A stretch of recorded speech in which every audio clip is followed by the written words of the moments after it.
si Fandi udah 4 hari, pasti dia udah menyimpan pertanyaan yang sulit. Kita beri kesempatan dulu Mas Fandi untuk menyampaikan pertanyaan yang paling sulit. Silakan Mas Fandi. Pertanyaan saya masih itu aja tentang potensi dosa yang tidak diyakini oleh abang-abang di sini.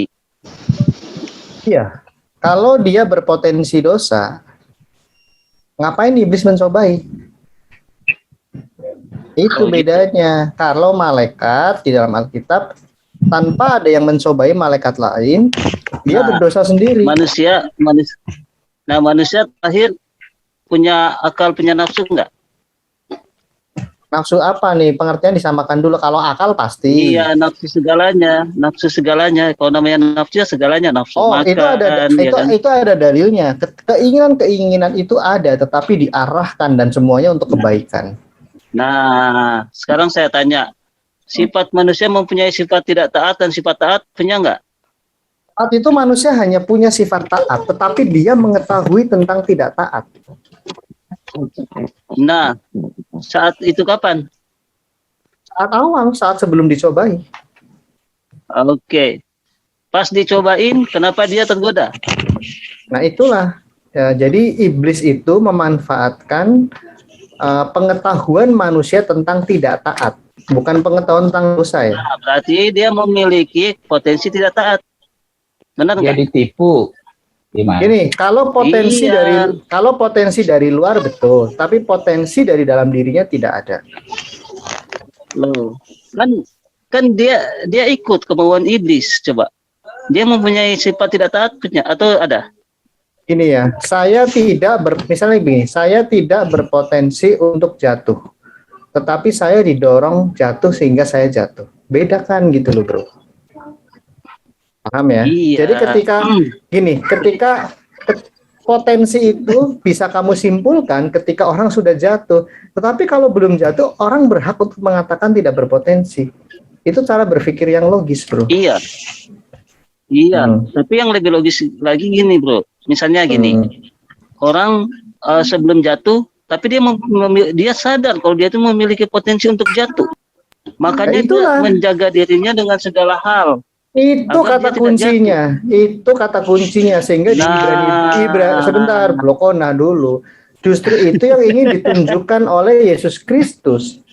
Ya, meskipun dia dicobai, dia tidak jatuh ke dalam pencobaan, itu artinya dia taat. Kamu baca di Ibrani 2 itu bagus banget sampai ayat 17 ya. Jadi dia sebagai juru selamat menunjukkan ini loh manusia seharusnya begini. Meskipun dicobai, meskipun kamu harus menderita, tetapi kamu akan sempurna melaluinya. Yesus Kristus mengembalikan hal itu yang dulu gagal dilakukan oleh Adam dan Hawa. Nah, setelah dikembalikan oleh Yesus, kira-kira setelah proses penyaliban itu, kira-kira manusia sudah bebas dari dosa belum? Dari kutukan dosa, atau sudah kembali ke kodrat awalnya atau gimana? Belum. Jadi kami telah diselamatkan, sedang diselamatkan, dan akan diselamatkan. Nah, kamu bingung kan? Nah, tanya coba. Jadi bangun penyelamatannya itu. Silakan. Apa? Jadi konsep penyelamatan itu gimana? Sementara dia sudah sudah bangkit. Nah, sudah selesai dari kematian di tiang salib. Ya paham. Nah, yang dikatakan terus. Yang dikatakan penyelamatan itu mana? Oke, sambil menunggu layar menyiapkan PowerPoint, saya prajurit-prajuritnya menjelaskan dulu ya. Jadi gini bro, kamu tadi kan bahas tentang kondisi manusia awal. Oke, itu bagus banget, sistematikanya emang harus dari situ. Kemudian manusia mengapa perlu diselamatkan? Karena manusia terlepas dari Allah, sehingga Allah harus mengambilnya. Mengapa manusia tidak bisa melemparkan dirinya atau membawa dirinya kepada Allah? Nah, itu seharusnya ada pertanyaan itu. Oke, tapi nggak usah dibahas. Intinya, manusia sudah terlepas dari Allah karena berdosa. Manusia digambarkan sebagai orang yang mati dan dia tidak bisa berbuat apa-apa, sehingga Allah yang harus mengambil inisiatif untuk menyelamatkan. Kira-kira seperti itu. Nah, sekarang kamu bicara teknis keselamatan prosesnya. Ini pertanyaan bagus, meskipun sebenarnya kami agak kesulitan menjelaskan kalau langsung loncat ke teknisnya. Seharusnya bicara tentang nubuatan, penebusan, dan sebagainya. Oke, sekarang begini. Saya tadi mengatakan kami sudah dilepaskan dari kutuk dosa. Dan saat ini kami sedang dilepaskan dari kuasa dosa. Dari kejahatan moral, dari banyak hal begitu ya yang sifatnya sifat keberdosaan, karakter yang berdosa, karena dampak dosa itu karakter kita sebagai manusia rusak, tubuh kita juga rusak. Nah, saat ini kami sedang dilepaskan dari kuasa dosa itu, dan pada akhirnya kami akan terlepas dari dosa. Tapi kami terlepas dari dosa itu nanti setelah kami mengalami kematian, dibangkitkan, dan kami mendapatkan kemuliaan. Nah, terus yang Anda katakan tadi bahwa kita telah dilepas dari kutuk dosa. Buktinya setelah Yesus turun dari kayu salib itu, hingga dia bangkit kembali, hingga saat ini, hingga detik ini, kita tidak lepas dari maut itu sendiri. Berarti kita belum terlepas dari kutukan dari kutuk Adam dari sejak awal sampai saat ini. Buktinya sampai saat ini kita mati-mati lagi. Oh, bukan seperti itu cara memahaminya. Sakit kan gitu. Bukan seperti itu. Jadi gini, kan kutukan Adam dulu. Kan demikian, Bang. Ya, oke, saya jelaskan. bukan seperti tadi kamu belum memahami, berarti harusnya kamu bertanya. Pertanyaanmu sudah bagus. Apa yang dimaksud sudah dilepaskan dari kutuk dan saat ini sedang dibebaskan dari kuasa dosa dan nanti akan terbebas dari dosa. Nah, oke. Tadi kan sudah jelaskan sebenarnya sedang dilepaskan dari kuasa dosa itu artinya apa? Dari kejahatan moral, mengembalikan karakter. Sebenarnya saya sudah jawab. Lalu apa yang dimaksud dilepaskan dari kutukan itu? Kutukan itu tuh begini. Ketika iblis merebut manusia dari sisi Allah sehingga manusia itu berada di sisinya, itu yang dimaksudkan oleh Tuhan ketika mengatakan kepada Adam, ketika engkau memakan buah ini, engkau akan mati. Yang dimaksud mati adalah engkau tidak lagi berada di dalam ketetapan Allah, tetapi kamu akan berada di ketetapan iblis, di bawah kuasa iblis. Nah, iblis menguasai maut, menguasai kematian, dan seterusnya. Nah, jadi manusia selama Kristus itu belum datang, ada di dalam kutuk itu, hukuman itu. Nah, ini yang dilepaskan oleh Yesus Kristus. Ketika Yesus Kristus membuktikan kepada Allah, ini loh, saya manusia dan mewakili seluruh umat manusia, saya bisa membuktikan untuk menjadi manusia yang taat. Karena Adam gagal. Nah, ketika Yesus membuktikan hal itu, manusia saat itu dibebaskan, dimerdekakan dari status manusia yang kira-kira terkutuk gitu, kira-kira seperti itu bahasanya gitu ya, bahasa awamnya. Nah, kutukan itulah yang dibebaskan.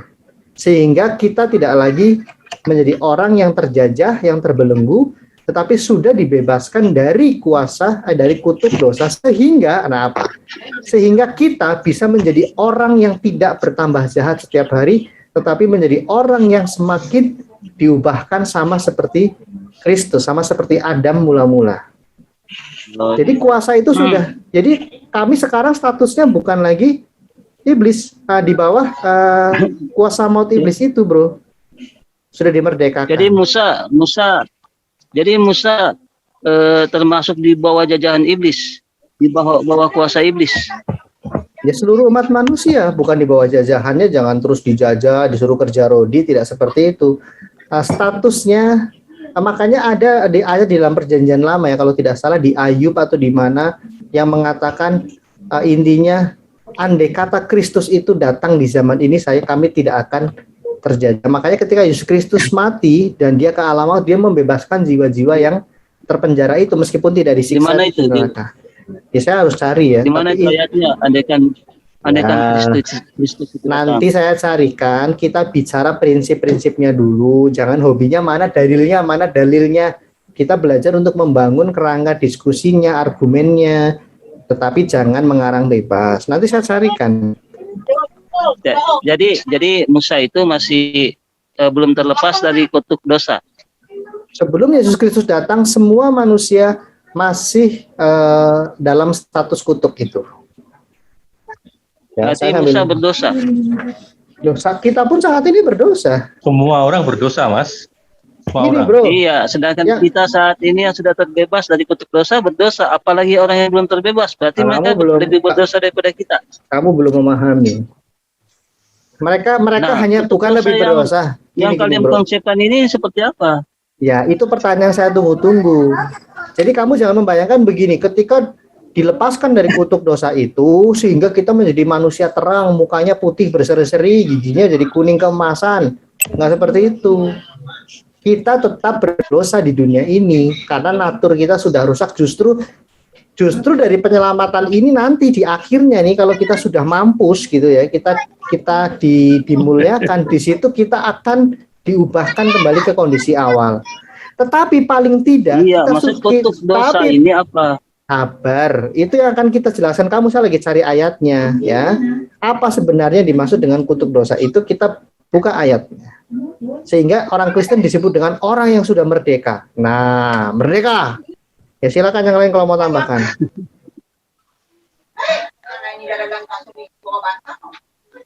Ya, silakan. Lain tambahkan. Apa yang dimaksud dengan kutuk dosa itu? Sementara sampai sekarang kita ini nyatanya masih ada yang berdosa. Orang Kristen terbebas dari kutuk itu, makanya kami tenang karena kami pasti diselamatkan. Nah, kami tidak, iya dong, kami tidak lagi dibebani dengan aturan-aturan yang sifatnya manusiawi, Jadi tawar menawar, Bang Edo, harus pahala, harus Jadi- ini. Siapa sih yang bisa ngitung pahala? Siapa yang bisa ngitung dosa? Sehari misalnya 1000 kali jadi- mikir sehari, misalnya kamu sehari per jam kamu mikir ngeres 2 kali, berarti per hari kamu sudah Nah. atau saya sudah berapa itu? Misalnya 10-12 jam, 12 kali 2 kali ngeres, saya 24 kali berpikir ngeres berdosa. nah, Misalnya oke, dalam 30 hari, oke. 700 kali. Ternyata dalam Kira-kira- sebulan saya kira-kira pahalanya Yesus- cuma 1. Yesus kira Yesus selama di semasa dia ada di bumi, dia pernah mengatakan bahwa ada kutuk dosa itu. Nah, iya dong, banyak Dia sekali pernah ayatnya, saya akan menceritakan cari ya. tentang kutuk dosa itu dari zaman Nabi Adam yang akan dia tebus saat dia turun ke bumi. Belum, para rasul menceritakan itu di dalam Alkitab. Rasul Paulus, Rasul Matius, Markus, Saya minta Lukas, Yohanes. Yesus. Jadi ini kan Yesus, ini kan penebusan Nggak ada. Yesus. Alkitab itu nggak ada tulisan Yesus. Nah, Nah sih, terus konsep penebusan kutuk dosanya dari mana? bentar ada tamu. Apa konsep apa? Konsep penebusan kutukan dosa ini dari mana? Coba. Konsepnya dari Allah dong. Dari Allah. Dari Allah gimana? Ini kan Yesus yang turun untuk menebus kutukan dosa itu. Makanya saya tanya, Yesus ini selama masa hidupnya dia pernah membahas tentang kutukan dosa dari zaman Nabi Adam yang yang akan tebus dia. Loh iya, seluruh Alkitab bicara itu. Iya, di mana Yesus bilang itu? Dari Alkitab, nanti saya carikan, sabar dong. Kamu bertanya begini, seolah-olah Alkitab kami itu 6.000 ayat seperti Quranmu. Alkitab kami itu ada 32.000 ayat, bro. Kalau Quranmu kan 6.000 ayat, belum termasuk yang hilang dimakan itu kan, kambing katanya ya, bener nggak tuh? Oke lah, sebentar saya carikan ya. Maksudnya saya, iya silakan. Siapa tahu ada yang Ya, saya minta kerjasamamu. tentang Saya minta kerjasamamu, kamu buka Alkitab, kamu bacakan. Kamu download di App Store, ada tuh Alkitab. Saya kan sambil nyari, bagi tugas, kamu baca gitu dong. ya Maksudnya kan ini pertanyaannya bagaimana Bang? kan abang yang kan abang yang mau memberikan dalil, abang aja bacakan, saya mau dengar aja. Coba kamu baca di, sebentar ya. Iya, saya. Kamu Baca aja bang. Saya nggak ada Alkitab nih. ya buka dong, download dong. Saya juga ada Quran kok di handphone saya. Silakan. Ya, terbebas dari kutuk dosa itu maksudnya kita tidak lagi dibayang-bayangi bahwa kita berdosa, melakukan dosa. Dengan dosa itu kita harus membayar semua itu gitu. Kalau enggak kita masuk neraka gitu. Enggak seperti itu, tapi kita udah dibebaskan gitu. Bahwa ada jaminan keselamatan dari Tuhan Yesus untuk kita. Iya. Makanya katanya konsep kutukan dosa itu yang abang-abang di sini paparkan kepada saya dari tadi itu, kan gitu. Konsepnya seperti apa dan di mana Yesus pernah mengutip tentang konsep kutukan dosa dari zaman Adam hingga datang dia untuk menebus semua itu. Mas Wandi, saya sudah menemukan kitab suci ya, sebuah ayat yang Yesus sendiri yang mengatakan, dia sendiri yang berkata-kata bahwa dia itu adalah mengampuni dosa manusia. Saya ambilkan di Matius 26 ya. Matius 26 ayat yang ke-26 hingga 29. Saya bacakan aja ya.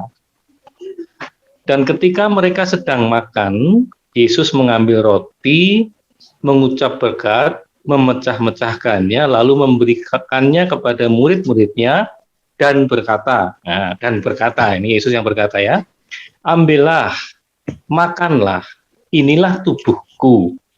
Sesudah itu ia mengambil cawan, mengucap syukur, lalu memberikannya kepada mereka dan berkata, minumlah kamu semua dari cawan ini, sebab inilah darahku, darah perjanjian yang ditumpahkan bagi banyak orang untuk pengampunan dosa. Yaudah, saya kira jelas ya. Tadi kan minta nih ayat yang hidup yang berkata-kata, yaitu Yesus sudah berkata seperti itu. Apalagi? Jadi gini, oke, untuk pengampunan dosa kan itu jelas dikatakan untuk pengampunan dosa. Nah, yang dikatakan kutuk dosa ini apa? Kalau untuk pengampunan dosa itu kan itu cerita itu perkataan Yesus pada masa itu, pada masa dia lagi berkumpul. Ya. Nah, yang saya tanya ini untuk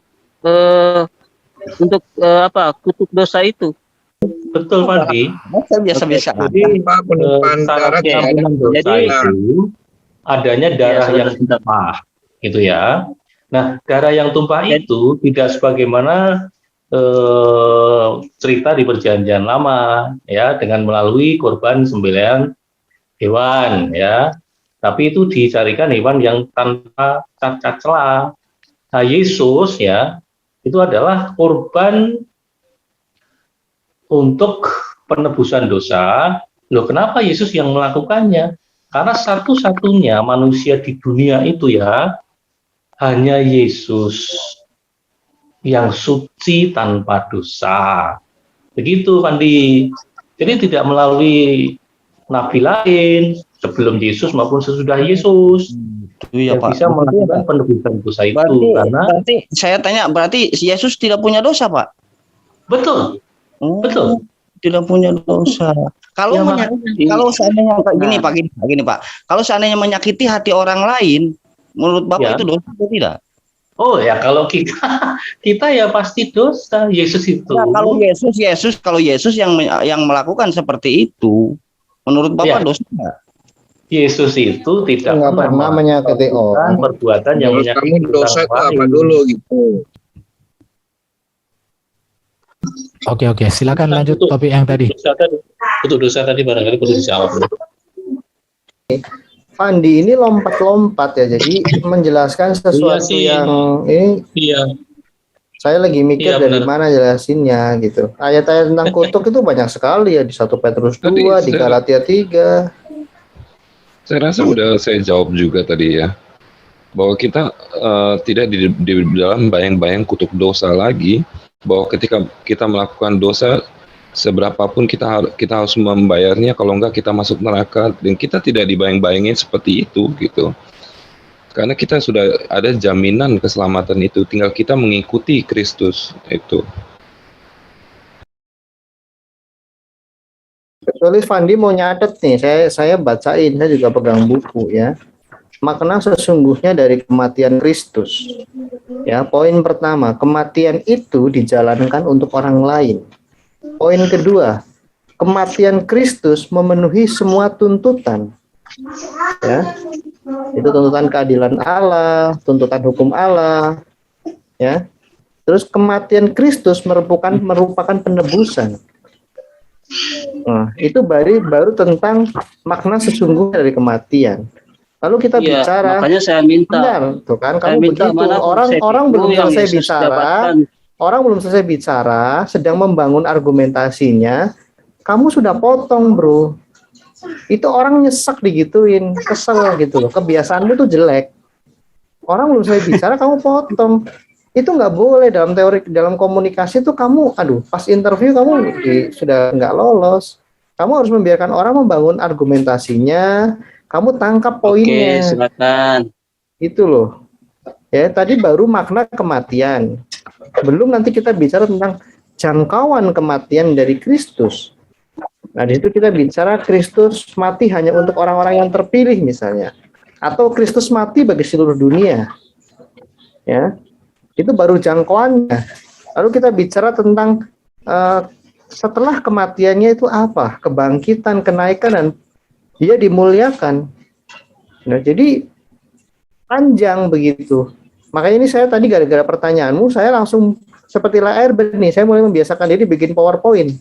Seperti ketika si ayah awal-awal, saya bikin PowerPoint juga. Jadi gitu bro, kita ngobrol-ngobrol santai. Kita dimulai dari tadi, makna kematian Kristus. Mengapa dikatakan tadi, Kristus mati untuk orang lain, itu penting. Gitu ya, dari saya itu dulu lah. Ada telepon tuh dari pacar kali. Iya, istri saya bang. Oh istri keberapa? Kedua bang. Saya kan mampu. Ya, mantap, alhamdulillah. Ya, Berarti ini orang yang adil nih, orang yang adil. Oke. Jadi gitu. Mengikuti sunnah Nabi, jadi gini, Pak. kan Yesus itu kan dikatakan bahwa dia itu datang turun ke bumi untuk membebaskan dari kutuk dosa itu sendiri. Nah, yang saya pertanyakan di sini, konsep kutukan dosa itu dasarnya apa dan siapa yang membuat referensi itu? Nah, terus di mana Yesus mengatakan di saat dia masa hidupnya, dia mengatakan tentang konsep kutuk dosa itu di saat Adam dari zaman Adam alaihi wasallam sampai dirinya untuk datang menebus dosa itu sendiri, kutukan dosa itu sendiri. Balik lagi ke belakang. Ini kan ada, ini kan di sini kan gini referensinya, ini kan gini. Ini kan tentang kutukan dosa, bang, ya kan? Tentang kutukan dosa. Coba apa? Status keberdosaan manusia itu dihisapkan oleh pada diri Yesus. Ya, oleh sebab itu kita tidak menjadi hamba dosa lagi. Seperti itu loh, Bro Fandi. Coba kita bahas ya. Iya. Kematiannya Yesus itu dijalaninya untuk orang lain. Ini ada banyak ayat. Sekarang kita buka di Yohanes 8 ayat 4.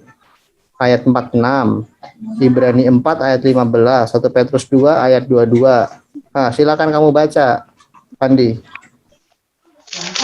ya baca saja.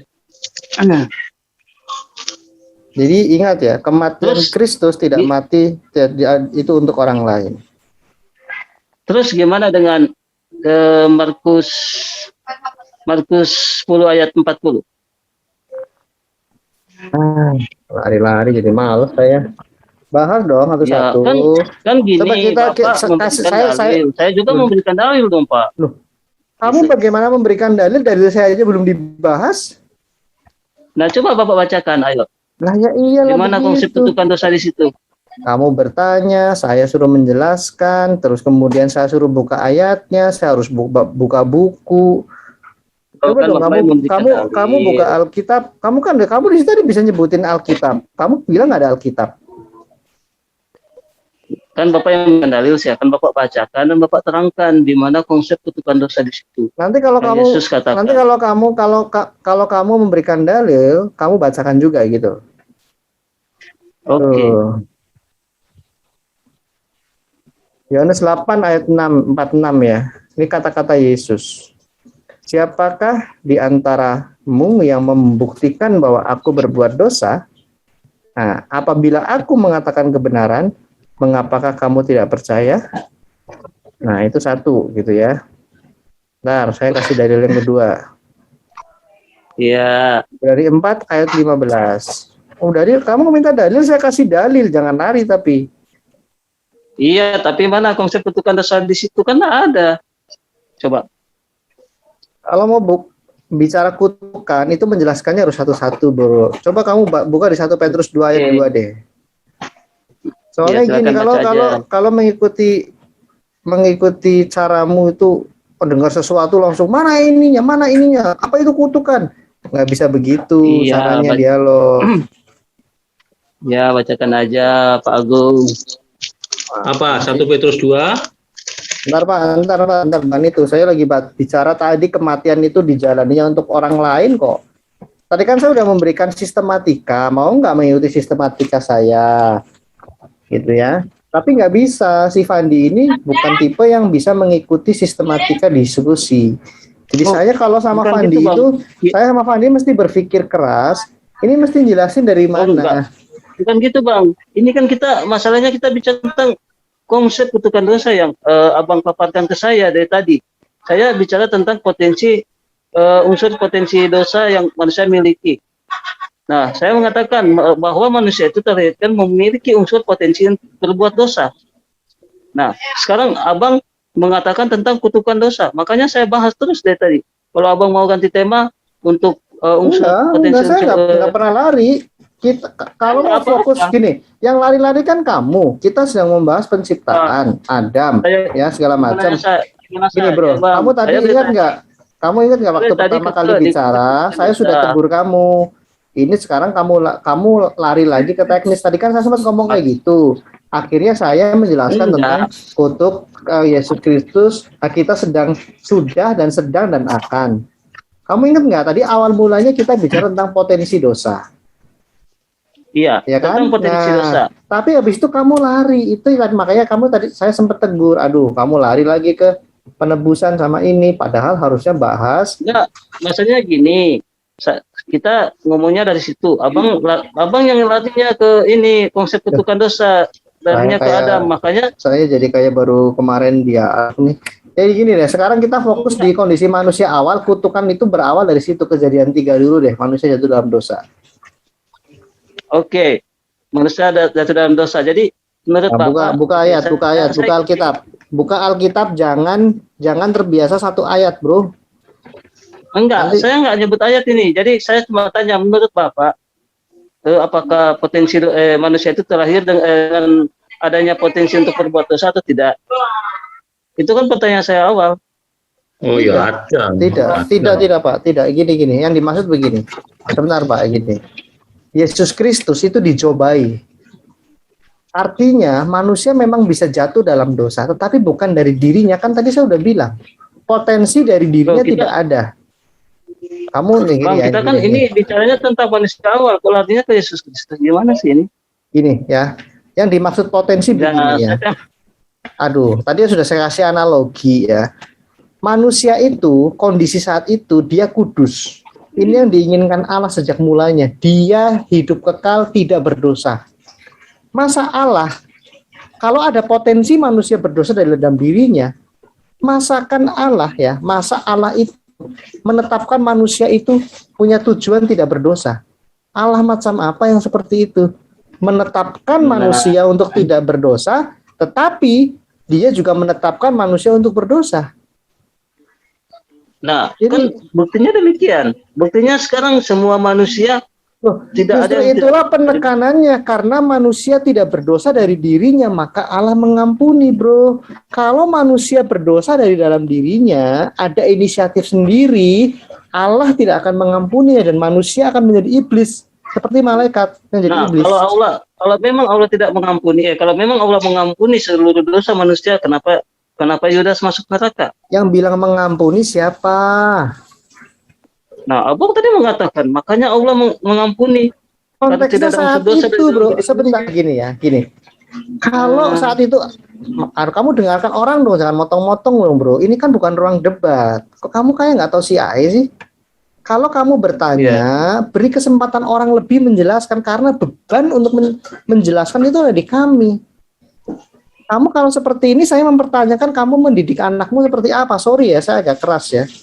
Kamu mendidik anakmu untuk melawan orang tuanya, kan tidak.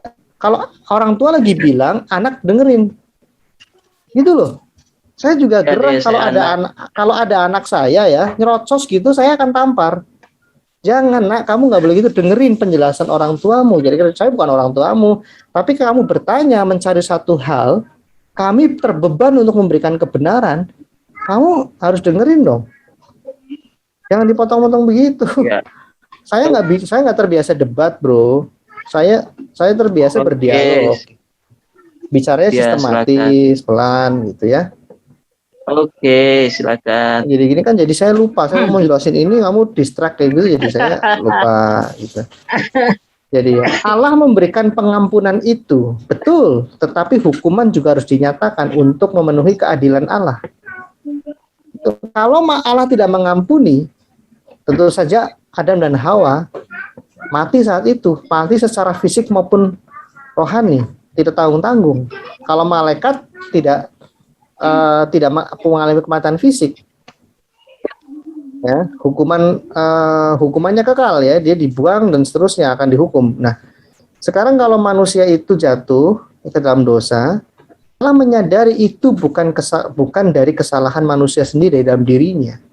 Makanya Allah memberikan pengampunan itu. Ingat ya, di dalam Alkitab itu selalu menceritakan dua hal. Di dalam semua peristiwa, kalau kamu baca kitab Yesaya, penghukuman Allah kepada bangsa atau kepada umatnya tidak selalu lebih besar dari pengampunannya. Ingat ini, bro. Ini prinsip. Jadi Allahnya orang Kristen itu bukan Allah yang menghukum, tetapi Allah yang adil dan Allah yang mengasihi. Ketika Adam dan Hawa itu bersalah, Allah menyatakan hukumannya, tetapi dia juga menyatakan pengampunannya. Tetapi hukumannya itu harus dijalani, pengampunannya pun harus dijalani. Ini yang disebut dengan konsep keselamatan. Keselamatan itu bukan bicara status. Hei Adam, kamu bertobat, mengucap tobat, kemudian Adam menjadi manusia auto tidak berdosa. Bukan seperti itu. Keselamatan di dalam iman Kristus itu bicara proses. Paham ya? Iya, Oke, saya tegaskan sekali lagi pertanyaan kamu tadi. Sebentar, yang terkait potensi. Jadi manusia memiliki potensi berbuat dosa bukan dari dalam dirinya. Itu yang dinyatakan oleh Yesus Kristus. Dia bisa taat. Jadi kata kuncinya taat. Saya memang bisa jatuh. Manusia itu bisa tidak taat juga. Gini, bro. Betul. Saya bisa jatuh ya, tapi saya tidak jatuh karena Allah menetapkan saya untuk melakukan perintahnya. Sehingga saya tidak jatuh, kira-kira seperti itu. Orang tua saya ini manusia, saya bisa jatuh. Tetapi karena orang tua saya percaya kepada saya, menetapkan saya untuk tidak berdosa, tujuannya, dan saya taat. Tetapi saya bisa jatuh, betul. Tetapi saya tidak pernah berniat jatuh, memikirkan untuk jatuh, apalagi berusaha jatuh. Untuk itulah. Ya, tapi kan bisa jatuh. Loh ya, yang mengatakan tidak siapa? Iya, tapi kan bisa jatuh. Ketika Allah mengatakan kamu harus taat segala ini, Adam dan Hawa artinya ada yang tidak taat. Dia tahu potensi ketaatannya sebesar ketidaktaatannya, potensi ketidaktaatannya sebesar ketaatannya. Tetapi saat itu Allah menetapkan bahwa engkau harus taat karena ada perintah yang harus aku berikan kepada kamu, yaitu menguasai bumi, memelihara bumi, dan seterusnya dan seterusnya. Tapi dia punya potensi untuk tidak taat. Tidak dari dirinya, tetapi dari luar dirinya. Dari dirinya dia mempunyai potensi tidak taat atau tidak? atau punya? Tidak. Itu yang Yesus Tidak punya. buktikan. Itu yang Yesus buktikan. Terus kenapa dia sampai tergoda oleh iblis itu sendiri? Berarti dia memiliki potensi ketidaktaatan. Karena Enggak. dia telah Loh, kamu gimana, Jus? dibisikkan iblis. Karena saya meskipun fisik saya bisa jatuh, tetapi saya tidak pernah menginginkan atau bahkan memaksa diri saya jatuh. Sehingga Iya, orang lain tapi kan- yang terpaksa menjatuhkan saya. Iya, tapi kan setidaknya punya potensi untuk jatuh. Walaupun kita tidak menginginkan, tapi punya Loh, potensi dari untuk tadi jatuh. kita ngomong nggak nyambung ya. Saya sudah jelaskan tadi. Enggak, Secara ini prinsip mendasar, Bang. Ini prinsip mendasar. Abang kan mengatakan manusia Bro, itu tercipta penekanannya dengan tidak- beda, bro. Penekanannya beda. Nah. Makanya gini, kamu jangan gini dong. Kalau orang memaksakan sesuatu itu nggak adil. Kami punya Enggak, kerangka. saya tidak memaksakan. Gini, Bang. Jadi saya bicara berdasarkan realita. Saya tidak pernah memaksakan. Kalau misalnya saya memaksakan, secara yang manusia, ada itu, secara tidak manusia, ada, saya adakan. Kan secara gitu. secara manusia, gini loh, kamu ini gimana sih? Saya ini Iya. bisa. Coba tunggu, Abang sebentar Saya ya. belum selesai kok. Coba Abang, Iya. Abang pikir. Kamu ngomong dulu deh. Kamu Coba ngomong gini. 1 jam. Kamu ngomong 1 jam. Silakan. Enggak, saya sebentar deh. Tadi Nah, Abang kamu coba, ngomong Abang. 1 jam. Kamu ngomong 1 jam sampai selesai. Nah, coba Abang pikir. Abang mengatakan Enggak, kamu ngomong Adam 1 itu jam, nggak tidak usah mempunyai nanya-nanya, nggak usah potensi- nyuruh-nyuruh. Kamu mempunyai ngomong, potensi dosa. kamu ceramah 1 jam di sini. Silakan. Habis itu saya ngomong. Iya, Abang tadi mengatakan Adam itu tidak mempunyai potensi untuk berbuat dosa. Sementara dia terrayu dari godaan iblis, ya kan? Dia terrayu dari godaan iblis. Berarti dia mempunyai potensi untuk berbuat dosa. Itu realita. Jadi saya nggak mengada-ngadakan di sini, Bang. Dan itu bukti. Enggak, dia nggak memiliki potensi.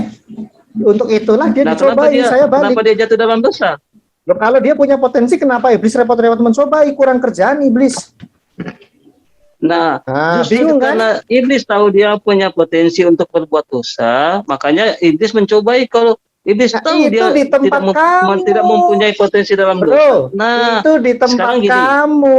Kalau di tempat kami, enggak. loh kok enggak? Kok kamu memaksakan sih, aneh. Di Sekarang tempat kami. saya tanya ke Abang. Makanya tunggu, saya tanya ke Abang. Kalau beda Misalnya ya, Abang kalau tahu beda ya mobil itu punya beda. potensi untuk hidup. Abang mau hidupkan atau tidak? Mau coba hidupkan Allah atau tidak pernah merancangkan manusia untuk jatuh dalam dosa. Betul. Tapi manusia itu manusia itu Tapi- dijatuhkan oleh iblis.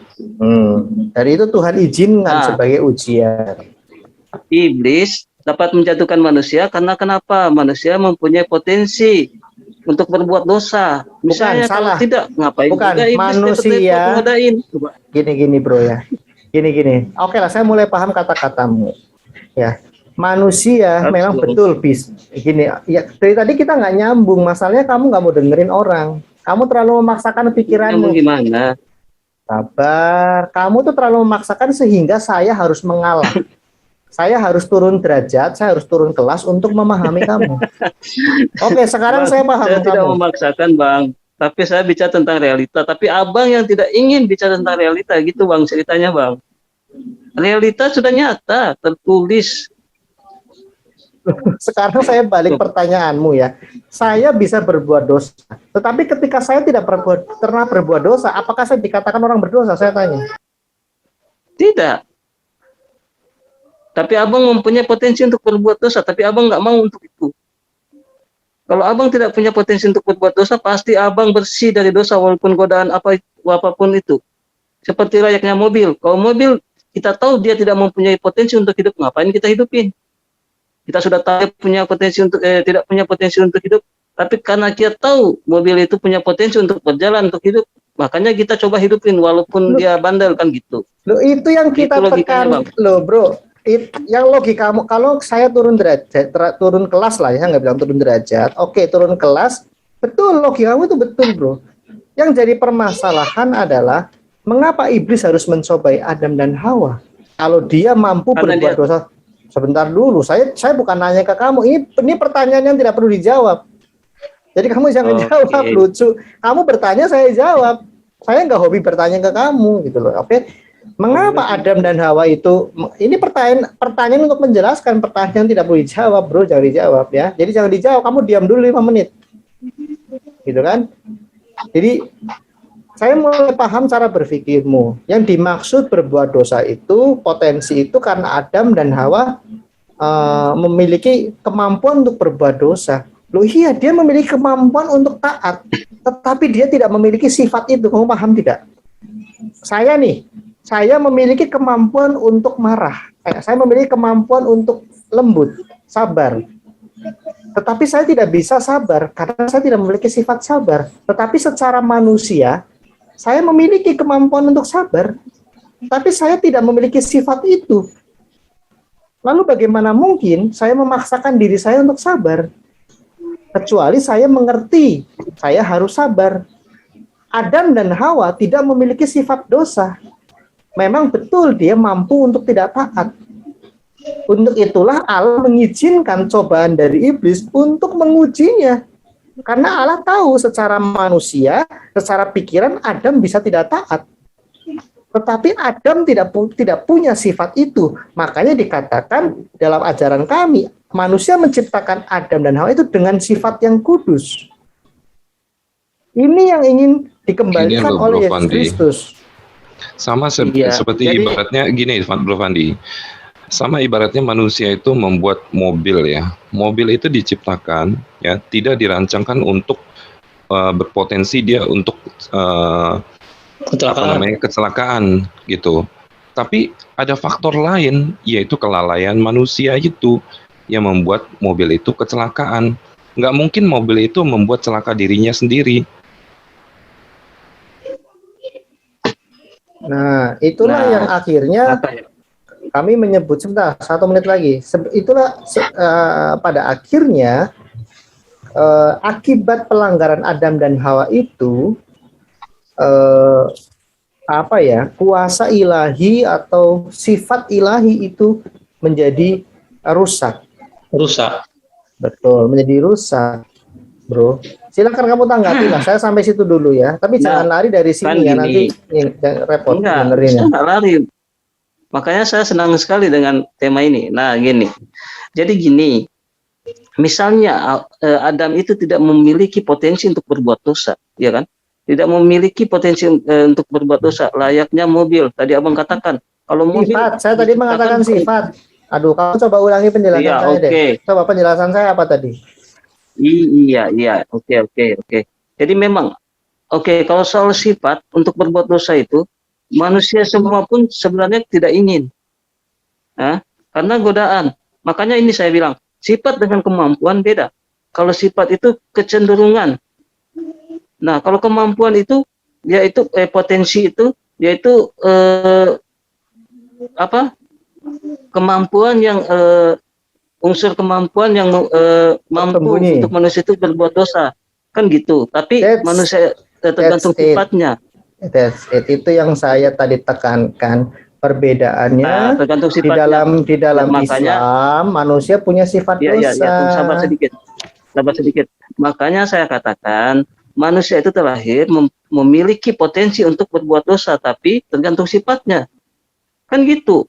Kalau abang mengatakan manusia ini lagi ngomong Adam, ini lagi ngomong Adam atau manusia setelah ini lagi ngomong Adam atau manusia setelah Adam, gimana sih? Iya, Adam. Karena kenapa? Coba abang pikir. Kalau Adam itu seandainya dia tidak memiliki potensi untuk berbuat dosa, pastinya bang dia tidak akan terlalu. Yang mengatakan siapa tadi saya sudah jelas. Itu tadi saya sudah jelaskan. Kamu nggak mudeng ya bro ya, orang yang. Iya, abang sudah jelasin. Kan ending-endingnya juga kan Adam itu kerayu kan? Dia bro, ikut. Adam nih, saya ulangi lagi ya. Kamu biasakan nyatet di buku nih ya. Kamu ini nggak mencatat sih. Iya. Sebentar, makanya gini. Saya udah jelasin 5 menit. Dengan penjelasan abang. Saya coba ulangi penjelasannya, saya coba. Kata per kata, coba kalimat per kalimat diulangi coba. Jadi seperti tadi ibaratkan mobil itu tidak diciptakan dengan fitur untuk celaka, tapi yang membuat celaka apa? Misal nih, ada orang lain yang merusak bagian dari mesin itu, sehingga mesin itu rusak ketika dijalankan, membuat mobil itu celaka, gitu. Tapi mobil itu dibenerin menjadi kembali seperti fiturnya yang semula gitu loh. Nah, oke. Gini deh, saya analogikan mobil dengan itu diri tidak saya mempunyai gini deh. Misalnya saya Adam ya. Saya ini Adam. ADAM ya, suaminya Inul gitu ya. Saya ini Adam. Adam Suedo bukan Suseno ya. Adam Suedo ini manusia pertama. Adam Suedo tidak diciptakan dengan sifat berdosa. Tetapi Adam Suedo ini memang bisa secara fisik, secara jasmania dan rohania bisa berdosa. Maka dari itu Allah mengizinkan cobaan dari iblis itu dijadikan memiliki kemampuan untuk berdosa. Lu yang bilang tidak siapa, bro? Aduh, Gimana? penekanan kami ini, makanya kamu membahasakan potensi, kami membahasakannya sifat. Adam tidak diciptakan dengan sifat berdosa. Kemampuannya bukan dari dirinya. Beda sifat dengan kemampuan itu beda, Bang. Nah, itu yang kami Jadi kan sebutkan saya sudah tadi. katakan kalau abang mengatakan sifat, Gini, saya sifat ini saya bisa marah. Saya bisa marah. Adam, secara fisik, Adam itu secara kan dia fisik, orang baik-baik, Bang. secara Jadi dia fisik, tidak mempunyai sifat. secara fisik saya bisa marah. Tetapi saya tidak punya sifat pemarah. Sehingga saya tidak pernah menunjukkan kemarahan itu karena secara sifat nggak ada. Iya, tapi Tapi abang mempunyai kemampuan untuk marah kan? Bisa, itu yang tertulis dalam Kejadian 3. Justru kejatuhan manusia jatuh ke dalam dosa itu yang tadinya tidak punya sifat dosa, ya dia berdosa, akhirnya dia menjadi sifat berdosa. Sama halnya saya tidak punya sifat marah, tapi saya bisa marah. Ketika saya marah, akhirnya menjadikan saya memiliki sifat pemarah. Itu analoginya. Iya, tapi abang punya kemampuan untuk marah kan? Punya enggak? Nah, itu yang tertulis dalam Alkitab. Makanya Adam itu tidak lulus ujian itu karena dia jatuh dalam. Berarti mengapa Adam mempunyai potensi untuk berbuat dosa kan gitu? Bilang iya aja kan sudah selesai dari tadi. Gini, bro. Sebentar dulu, kamu jangan memaksakan orang iya dulu. Ini hati-hati, bro, karena ada perbedaan teologis antara Islam dan Kristen. Enggak, saya gini. Sebentar. Dari waktu hari lalu. Abang larinya ke situ. Saya mute dulu ya. Saya mute dulu, mulutmu tuh nyerocos terus, heran saya. Kayak perempuan. Sebentar ya, bro ya. Dari dulu kita sudah sebutkan tidak memiliki natur. Dari dulu kan bicara dengan Pak Munir segala macam, kita sudah bicara natur manusia seperti apa, dosa waris seperti apa. Ketika kami menyebutkan potensi, kamu terus catat potensi sehingga kami bingung lah. Ini orang bagaimana memaintain ingatannya? Harusnya kan kamu bilang antara potensi dengan natur itu apa? Tapi sekarang ini saya baru tahu setelah saya tadi mikir ini orang macetnya di mana. Oh, ternyata macetnya dia nggak inget apa yang sudah dijelaskan para apologet Kristen. Pantesan macet. Jadi saya tadi bilang, oh ini orang yang diingat potensi. Dia lupa tentang penjelasan natur. Jadi manusia itu tidak diciptakan dengan natur keberdosaan, bro. Tetapi setelah dia jatuh dalam tindakan dosa, dia memiliki natur keberdosaan dan semakin hari semakin rusak, semakin natur keberdosaannya itu semakin besar. Makanya ini saya bingung dengan kamu, Fandi. Kita udah jelasin panjang lebar berhari-hari dari dulu, kamu nggak catat.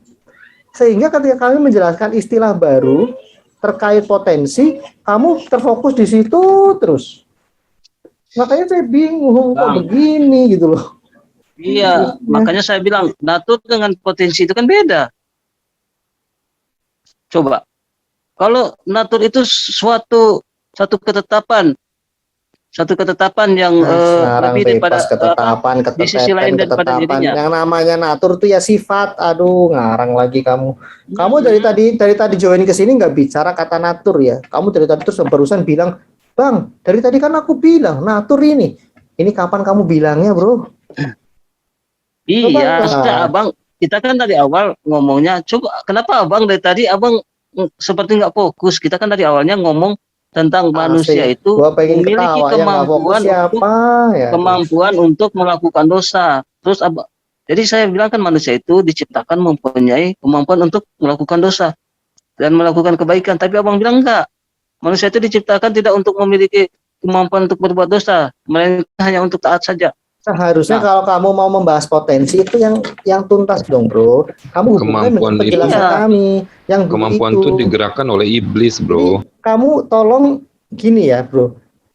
Kayak Pak Sumarin itu loh. Sorry ya. Kamu tahu Pak Sumarin nggak? Intinya dia memiliki kemampuan. Pak Sumarlin itu orang yang sangat rajin mencatat. Sehingga dia bilang, loh Mas, hubungannya ini dengan itu apa?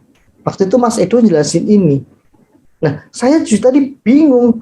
Kamu datang-datang bicara potensi. Oh, ternyata ada yang belum kamu hubungkan. Dulu kami menjelaskan sampai berbusa-busa mengenai natur keberdosaan tentang konsep dosa waris. Bang Edo silakan gabungkan. Gabungkan apa? Suatu kemampuan dan satu sifat. Tadi kan sudah saya jelaskan dengan analogi. Bro, ini ya, saya ini Adam Suseno, suaminya Inul ya. Adam Suseno adalah manusia pertama. Ya, Adam Suseno itu bisa berbuat, bisa tidak sabar, bisa. Tetapi Adam Suseno tidak diciptakan dengan sifat tidak sabar. Ya, dan itu iblis tahu, waduh, ini dia nggak punya sifat tidak sabar. Gimana caranya? Oh, tapi dia tahu si Adam itu mengetahui tentang tidak sabar. Iblis memanfaatkan celah itu sehingga setelah Adam itu berbuat tidak sabar, ya, di situ mulai sifat yang tadinya tidak ada menjadi ada, natur yang tadinya tidak ada menjadi ada. Saya itu paham. Loh, bro. Potensi celah yang saya tanya untuk celah ini, Bang, untuk celah ini. Yang celah yang diambil oleh iblis ini, celah itu apakah itu satu unsur kemampuan untuk berbuat dosa dari manusia itu sendiri? Coba. Ulangi coba. Celah yang dilalui iblis. Ya, betul. Iblis melihat peluang itu, betul. Nah, terus setelah itu, berarti iblis mengetahui peluang itu, berarti iblis mengetahui bahwa manusia ini dapat berbuat dosa, mempunyai kemampuan untuk berbuat dosa. Betul. Makanya iblis melihat peluang itu. Betul. Nyari kawan, iblis tuh nyari temen, bro, nyari temen. Kemampuan itu kan dirusak. Terima kasih. Terima kasih Bang Edo. Nah, perbedaannya kalau manusia itu mempunyai unsur berbuat dosa juga diciptakan. Kalau tidak, kenapa dicobai? Gila Pak Allah. Itu yang saya mau minta sama Bang Edo. Justru yang benar. Makanya dengan kalau dialog pelan-pelan, meskipun maaf saya tadi agak kasar. Harus gitu Bang Edo. Ya, makanya begini loh, saya memahami kamu tuh kan saya butuh waktu, bro. Saya justru sekarang masih belum bersyukur karena kamu sulit sekali memahami kami. Saya harus mengalah. Nah, soalnya Bang Edo pernah mengatakan ke saya bahwa manusia itu tidak mempunyai diciptakan tidak mempunyai unsur untuk berbuat dosa, potensi untuk berbuat dosa. Kamu ingat nggak waktu pertemuan kita pertama kedua itu kita fokus membahas dosa waris. Itu maksudnya natur kan, kamu sudah sering bilang notar natur. Saya kan bilang notar natur tuh natur tabiat kemunir dengan kamu. Itu maksudnya dalam kaitannya itu. Kamu masalahnya tidak menghubungkan sehingga seolah-olah saya mengatakan potensi itu tanpa menghubungkan ini. Sebentar dulu, boleh nggak saya ngomong nih? Bentar Pak, belum nanti malah repot. Yang penting saya sudah menemukan titik temunya gitu aja. Saya menemukan pengakuan dari Bang Edo ya. Terima kasih. Itu bukan pengakuan saya, itu yang di Alkitab. Perbedaannya dengan Islam kan dulu kita bicara kamu seperti apa sih? Makanya kan kamu menjelaskan sebentar. Kamu kan menjelaskan, oh iya manusia itu mempunyai hawa nafsu berdosa, bahkan iblis pun memiliki kemampuan. Sebentar.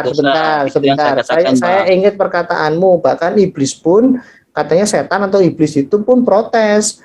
Oh itu si Adam itu juga bakal bunuh-bunuhan segala macam gitu kan. Loh kami berpikir oh berarti Allah itu menciptakan manusia itu memiliki sifat dosa juga, natur dosa. Kalian dengan tegas jawab iya. Kemampuan. Saya bilang begini Bang. Saya waktu itu mengatakan kemampuan untuk berbuat dosa dari dalam dirinya dan berbuat kebaikan dari dalam dirinya gitu Bang. Saya tidak itulah bedanya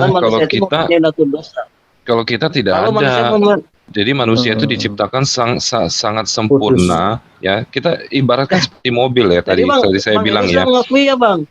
Ketika onderdilnya itu dirusakkan oleh orang ya, dia akan berjalan menuju maut. Ya, nah itulah yang dibenarkan, yang dibenerin supaya dia nggak menuju ke jurang maut. Pandi, Ada yang dirusak onderdil itu oleh oknum lain, ya seperti itu. Pandi, yang Bu Energi sampaikan itu 100% sama dengan yang saya sampaikan. Sekarang saya tanya kamu bisa nggak ulang jawaban saya? Paham nggak? Coba ulangi lagi, jangan bilang makasih sudah mengakui. Terus saya tanya ke kamu. Iya, Bang Edo kan tadi mengatakan benar. Gini. Celah yang dilewati iblis itu adalah suatu kemampuan manusia dari dalam dirinya untuk berbuat dosa. Makanya iblis melihat celah itu.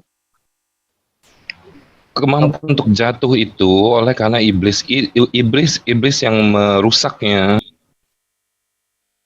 Gini bro.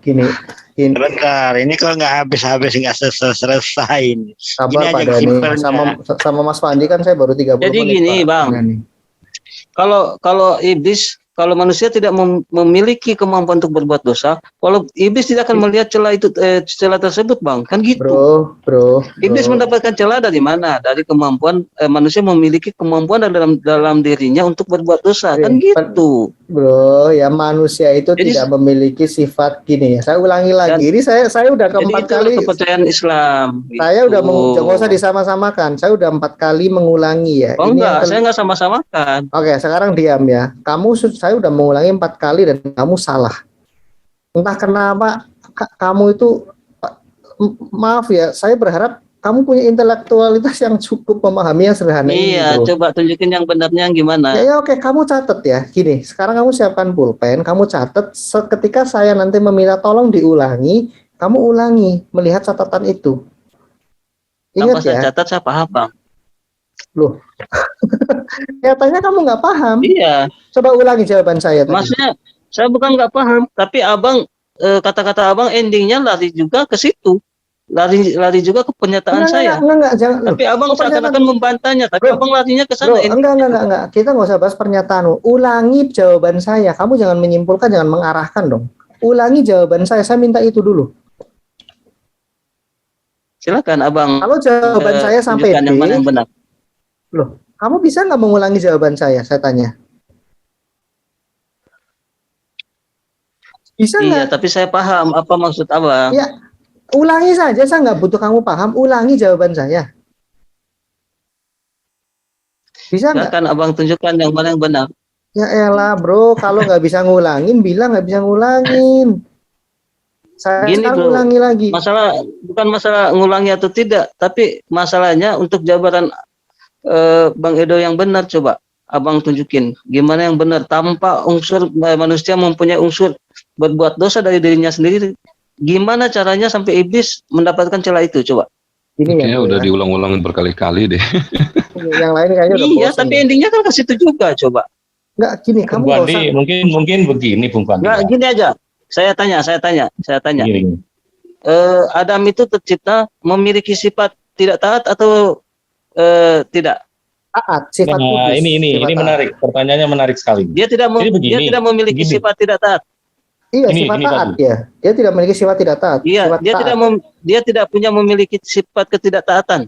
Tuhan gila yang menciptakan manusia untuk mengurus bumi sehingga dia punya sifat tidak taat. Hanya Tuhan yang gila. Ya, saya terus kenapa dia terayu dengan godaan iblis? Bro, begini Pandi. Pada awalnya manusia diciptakan itu, ya kan serupa, segambar dengan Allah.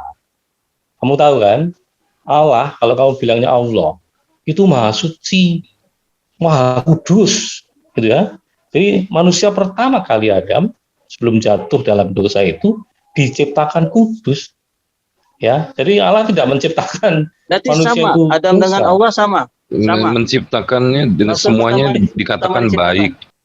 Nanti dulu, jangan buru-buru langsung imajinasimu itu sesuai dengan apa yang kamu pikirkan, gitu loh. Jadi kamu kan ingin tahu tentang keimanan Kristen kan, ya kan? Iya. Nah, kamu coba dengarkan dulu penjelasan Pak Edo yang sudah cukup gamblang, bahkan berulang-ulang, ya. Kita cukup gemes banget itu. Kenapa sih kamu nggak ngerti-ngerti? Iya, silakan coba. Bahkan tadi Pak Bonarkes juga sudah mengatakan ilustrasi tentang ketika seseorang membuat mobil, saya yakin tidak dirancang mobil itu tuh masuk jurang, tidak. Tetapi potensi mobil itu bisa masuk jurang karena pengaruh dari luar mobil itu, gitu loh. Jadi pada mulanya Adam diciptakan itu suci tanpa dosa, tapi dia berbuat dosa itu karena potensi itu berasal dari luar dirinya, gitu loh. Betul. Bukan dari dalam dirinya itu ada potensi. Diciptakan Allah itu ada potensi dosa. Anda, maksud Tuhan yang suci menciptakan yang dosa. Enggak begitu. Tidak begitu. Sekarang gini, saya ikut analogi Abang. Memang mobil itu tidak dirancang untuk masuk jurang. Tapi bila dimasukkan ke jurang, dia pasti akan masuk. Karena kenapa? Dia mempunyai potensi itu. Kalau tidak, Siapa yang mau memasukkan ke jurang, bro? Nah, Pasti ada oknum lain yang merusak. Misal remnya dibuat blong gitu, masuk jurang. Gini, Pandi, potensi mobil yang semula dirancang untuk hal yang baik bisa masuk jurang, itu datangnya pengaruhnya dari kejahatan di luar mobil itu, gitu loh. Jadi karena si iblis itulah yang menyebabkan Adam itu jatuh dalam dosa, tapi bukan dari di dalam Adam ketika diciptakan itu oleh Tuhan ada dosa di dalam diri Adam, tidak. Itu perjalanan sejarah kehidupan manusia seperti itu. Nah, kamu soalnya sudah realita kehidupan sekarang. Nah, ini yang diceritakan kan Adam pada mulanya. Kalau kita sekarang ya kita ini ada warisan dosa, gitu. Bang, gitu. Jadi gini, kalau bicara tentang potensi kemampuan itu, Bang, ini layaknya kita bangun rumah, tidak ada jurang satupun yang terdapat di sisi rumah itu. Nah, lalu tidak ada satu godaan atau satu unsur atau satu manusia pun yang mampu membuat rumah itu jatuh ke jurang. Karena kenapa? Tidak ada jurang di sebelahnya. Jurang itu jauh dari situ. Karena rumah itu tidak memiliki potensi untuk jatuh ke jurang. Jadi rumah itu tidak memiliki potensi untuk jatuh ke jurang. Beda dengan perihalnya mobil. Kalau mobil pasti dia bisa jalan, dia kan bisa dikendarai. Berarti di sini dia memiliki kemampuan untuk jatuh ke jurang. Karena kenapa? Karena manusia itu mampu untuk menjatuhkan mobil itu ke jurang. Layaknya juga manusia. Terus Manusia mobil itu untuk berbuat dosa, makanya iblis menggoda manusia. Mobil itu jalan sendiri. Dosa, kan gitu. Mobil itu jalan sendiri. Kalau memang manusia tidak mobil itu jalan sendiri. Jawab dulu. dosa, Mobil itu jalan sendiri. ya mobil itu dijalankan. Oke, Tapi kan dia udah bisa terima jalan. kasih. Udah terima kasih. Iya. Pandi jalan. bingung. Iya. Pertanyaannya bingung Iya, kamu tuh, tapi Pak. kan dia memiliki Iya. kemampuan untuk berjalan ke dalam jurang itu. Tetapi jadi gini Pandi, Nah, pembuat mobil itu tidak pernah merancang mobil itu untuk masuk jurang. Tapi mobil itu mengapa masuk jurang? Karena ada kelalaian manusia. Remnya dibuat atau ada oknum lain, remnya Iya. dibuat blong, Iya. masuk jurang. awal itu. ada Sekarang siapa yang Jadi, siapa yang Di sini bukan. Yang Pandi harus memikirkan di sini adalah coba kamu memiliki yang namanya pola pikir yang komprehensif. Jangan menyimpulkan sebuah kebenaran hanya di ujung. Tapi kamu harus diam dulu kau. Tapi kau harus menyimpulkan secara keseluruhan. Ketika kesimpulanmu itu tidak mengadopsi secara keseluruhan, maka kamu yang salah. Justru yang Mobil mengambil masuk jurang itu dikarenakan ada bannya. Kalau nggak ada bannya nggak masuk jurang. Ban. Biar ada bannya itu, tadi kan tapi dibilang kalau tidak ada faktor yang lain, mempengaruhi, faktor dari yang luar. mengontor faktor lain, bisa nggak? Iya, tapi kalau mobil itu nggak bisa jalan, bisa nggak dia masuk jurang? Kalau Loh, mobil itu nggak bisa disorong, bisa nggak dia pembuat masuk jurang? mobil pasti, bentar. Pembuat mobil pasti merancang mobil itu untuk bisa jalan. Nah, berarti dia memiliki Untuk bisa kemampuan jalan. masuk jurang. Tetapi jalan kemana? Jalan kemana? Diatur Jalan yang baik, tidak jalan ke jurang. dirinya kan gitu. Siapa yang mau beli mobil kalau mobil itu bakal masuk jurang? Berarti kamu itu membuat Nah, anak itu juga tujuanmu iya. untuk memasukkan ke neraka.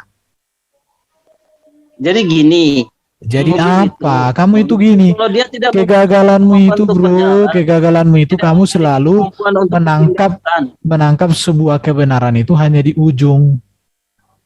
Enggak, justru abang yang hanya di ujung bang. Kalau saya keseluruhan bang. Ah, Kalau abang hanya mengambil lihat ini, lihat dari ya. pengendaranya aja, tapi untuk kemampuan mobil ini abang tidak mengungkapkannya. Betul bro, mobil itu bisa jalan.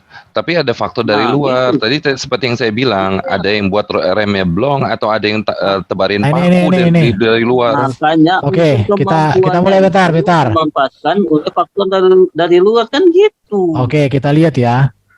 Adam diciptakan, dengar dulu, lihat ini di layar. Adam diciptakan menurut gambar dan rupa Allah.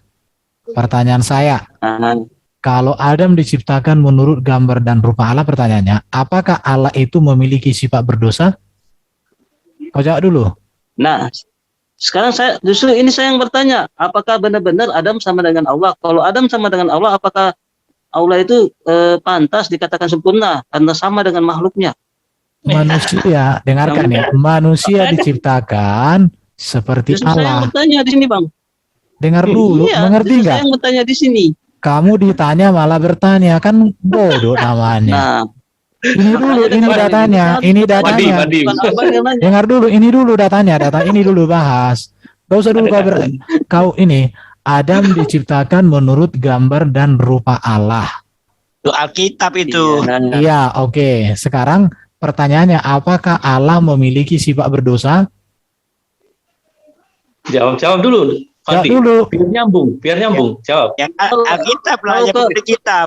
Ya, kalau di Kristen memang begitu. Kalau di Quran kan manusia diciptakan untuk berdosa. Bahkan semua kalian masuk neraka kok. Oke. Iya, masuk neraka dulu, mendatangi katanya. Iya. Menikmati sebentar atau lama. Dalil ini. Itu. Ini dulu jawab, bentar. Jangan lanjut dulu. Saya jawab. Enggak ada jawabannya. Apakah Allah memiliki sifat berdosa? Kalau memang dalil ini abang yakini manusia itu sama dengan Allah, berarti Allah itu memiliki sifat dosa. Bukan. Ada Manusia diciptakan menurut gambar dan rupa Allah. Itu Alkitab itu. Udah, bukan dikatakan di sini manusia diciptakan seperti Allah, menurut gambar dan rupa Allah. Selem and Demut. Artinya bahwa seluruh dunia ini difokuskan kepada manusia sebagai pusatnya. Sekarang saya tanya samamu, kalau manusia diciptakan menurut gambar dan rupa Allah dalam Alkitab, pertanyaan saya samamu, apakah Allah memiliki sifat berdosa? Jawab dulu. Punya nggak Allah sifat berdosa?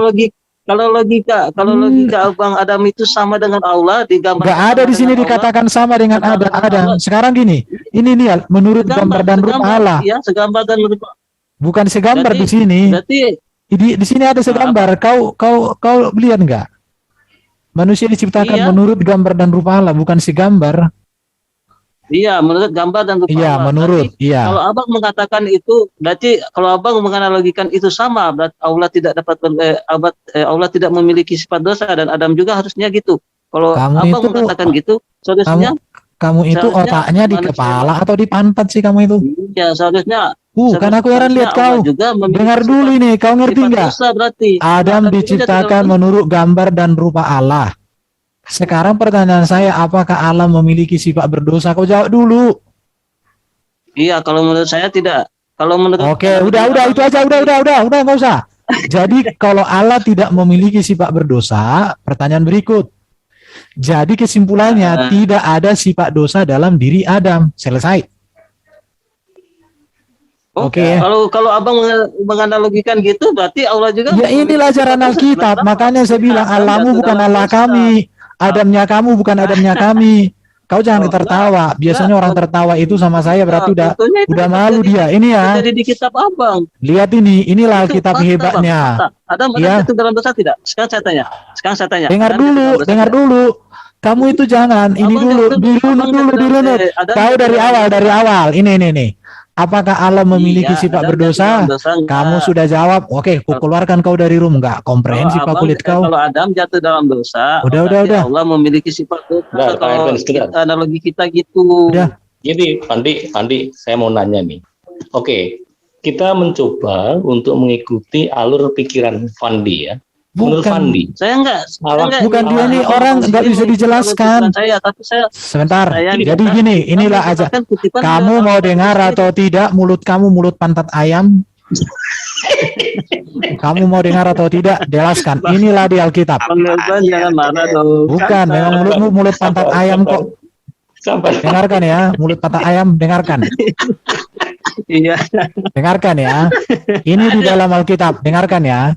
Adam diciptakan menurut gambar dan rupa Allah. Dalam Kristen, Allah tidak pernah merancang dosa, Allah tidak pernah menciptakan yang buruk. Semua baik. Makanya nanti kalau baca kitab Kejadian pasal 1, tidak ada dikatakan ciptaan itu yang buruk, semua baik. Tapi Adam Maka- jatuh dalam dosa. Diam dulu mulut pantat ayam. Mulut pantat ayam, diam. Apakah Allah memiliki sifat berdosa? Jawabannya tidak, kamu akui tadi. Kesimpulannya, karena Adam diciptakan menurut gambar dan rupa Allah dan Allah itu tidak memiliki sifat dosa, bahkan segala ciptaan Allah tidak ada dikatakan yang buruk, apalagi berdosa. Maka kesimpulannya, tidak ada sifat dosa dalam diri Adam. Kita masuk kepada berikutnya. Ya. Udah, mulut Saya pantat percaya ayam diam Adam dulu. tidak memiliki Mulut sifat pantat dosa. ayam kau Saya diam. Mulut percaya. pantat ayam. Mulut Tapi pantat dia ayam diam. memiliki Oke, dosa sekarang enggak? mengapa Dosa Adam enggak? jatuh ke dalam dosa? Apakah Dia Adam memiliki merancang? kemampuan. Dengar dulu. Apakah Adam jatuh ke dalam? Mengapa Adam jatuh dalam dosa? Apakah Adam yang merancang dirinya untuk jatuh dalam dosa?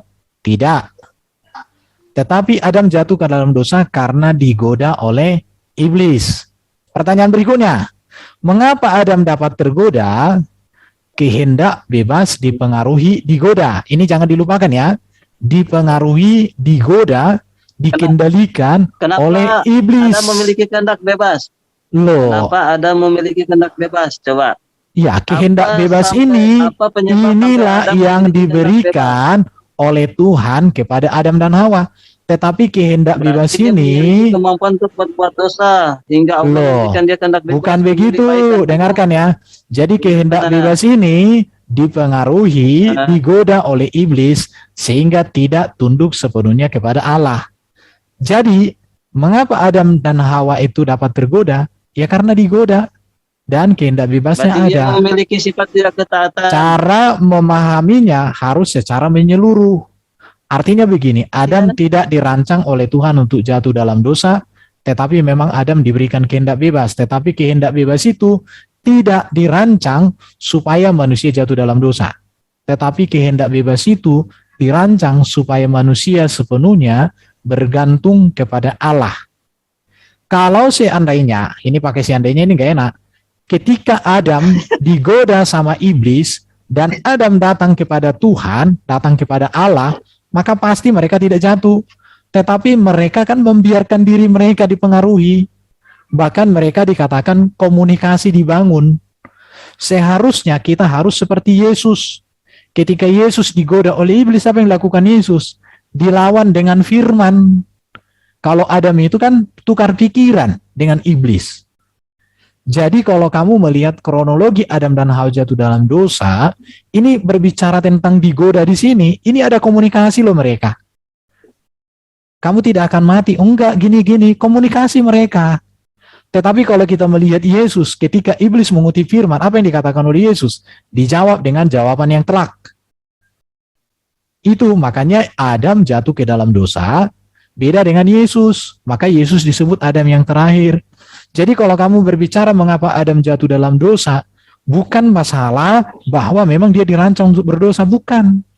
Tetapi karena Adam dengan kehendak bebasnya memberikan peluang atau dipengaruhi oleh iblis, ada komunikasi mereka sehingga terjadilah dosa itu. Artinya di sini Iya. jangan berikan Karena Adam kesempatan memiliki kepada kekuatan. iblis. Termasuk mulut pantat ayam ini juga udah dikuasai iblis. Itu dia masalahnya. Kamu itu dari Karena tadi kan kulihat mulut. Nah. Adam memiliki Ini udah kujelaskan. kemampuan untuk berbuat Kalau dosa. kamu tak mengerti lagi penjelasan yang kujelaskan ini, maka saya katakan, pening kau bro, mulut patah ayam. Nah, saya tanya gini, Bang Irfan, coba. Adam itu berbuat dosa itu karena bujukan iblis. Nah, iblis membujuk Adam itu karena kenapa? Dia kan melihat ada celah. Bukan. Nah, celah Iblis begini, dengarkan ya, dengarkan. Iblis kenapa menggoda Adam? Karena memang pekerjaan iblis ini kan untuk menentang Allah. Memang ini pekerjaannya. Tentang ketetapan Allah. Nah, kenapa Adam tergoda? Kenapa Adam tergoda? Lihat ya, makanya dipengaruhi, kan ada kehendak bebas. Tetapi kehendak bebas ini dengarkan.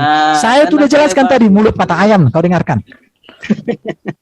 Aku udah bilang tadi, kehendak bebas ini diberikan supaya manusia bergantung sepenuhnya kepada Allah. Betul. Bukan supaya manusia bisa menentang dirinya, tidak. Kalau saya dengarkan dalam satu filosofi, ketika Tuhan menciptakan daun-daunan, dilihat nggak ada ini. Ketika menciptakan malaikat, nggak ada. Jadi Tuhan itu menciptakan dengan kreasinya sendiri. Tetapi tujuannya apa? Untuk memuliakan dirinya, supaya manusia itu bergantung pada dirinya. Kalau malaikat kan nggak ada tubuhnya, sekali melawan langsung dihukum selama-lamanya. Tapi manusia diciptakan berbeda di situ. Tetapi tujuannya bukan untuk supaya manusia berdosa, enggak. Supaya manusia bergantung kepadanya. Saya juga berikan kehendak bebas kok sama anak saya. Tapi tujuan saya bukan berarti dengarkan dulu kau. Makanya aku bilang dari tadi kau mulut mata ayam kau. Dengarkan ya. Saya memberikan kehendak bebas juga kepada anak saya. Tetapi tujuan saya memberikan kehendak bebas itu apa? Supaya dia bergantung kepada saya. Bukan saya merancang dia untuk berdosa. Supaya dia punya keberdosaan? Enggak. Tetapi kalau anak saya itu berdosa, apakah karena saya rancang dia untuk berdosa? Tidak. Anak saya itu berdosa karena pengaruh dari luar. Sama seperti Adam, pengaruh dari luar. Pengaruh dari luar itu ketika dunia yang di luar itu mempengaruhinya, apa yang dilakukan Adam? Adam kan di situ kan sama Hawa kan membangun komunikasi mereka. Iya. Membangun komunikasi. Apa yang dilakukan Adam? Ya, berkomunikasi itu kan. Di dalam komunikasi ini terjadilah mereka tukar pikiran. Seharusnya yang benar apa yang harus dilakukan Adam? Yang harus dilakukan Adam seharusnya dia datang kepada Allah, sama seperti Yesus langsung mengutip firman Allah. Makanya Yesus dikatakan Adam yang terakhir. Ya itu dia, makanya kehendak bukan begitu. Dia nih, lihat ini. Kau ngerti nggak kehendak bebas? Makanya memang kamu itu apa? Mulut mata ayam susah. Kehendak bebas ini kan udah kau ngerti kehendak bebas? Iya, Allah memberikan kehendak bebas karena kenapa? Manusia memiliki sifat baik dan buruk. Bukan. Makanya kamu dari tadi kau keliru. Udah dijelaskan sama kau. Bukan, kalau di Kristen kehendak bebas ini diberikan kepada manusia supaya manusia bergantung kepadanya. Kehendak bebas ini diberikan bukan supaya manusia masuk dalam dosa. Sama seperti anak saya kasih kehendak bebas dia. Bukan supaya dia bebas, bukan. Supaya dia bergantung kepada saya. Itu penjelasannya. Tapi menurut saya gini ya, aku udah menyampaikan gini bro ya. Iya udah gini ya. Menurut saya gini, kalau saya sudah jelaskan samamu, saya pernah ngajar sekolah Alkitab, penjelasan saya seperti ini gampang nangkap. Udah cukup ya. Menurut saya udah jelas banget. Hanya orang yang dari dunia lain yang juga bisa menjelaskan memahami ini. Si Fandi ini terlalu memaksakan kita. Jadi gini, ketika Fandi ini satu realita. Coba abang di sini pikir. Anda bertanya tentang kekristenan, kami jawab. Anda dan saya tahu, sama-sama tahu kita berbeda. Kalau Anda terlalu memaksakan jawaban, itu artinya Anda tidak percaya diri dengan konsep Islam Anda.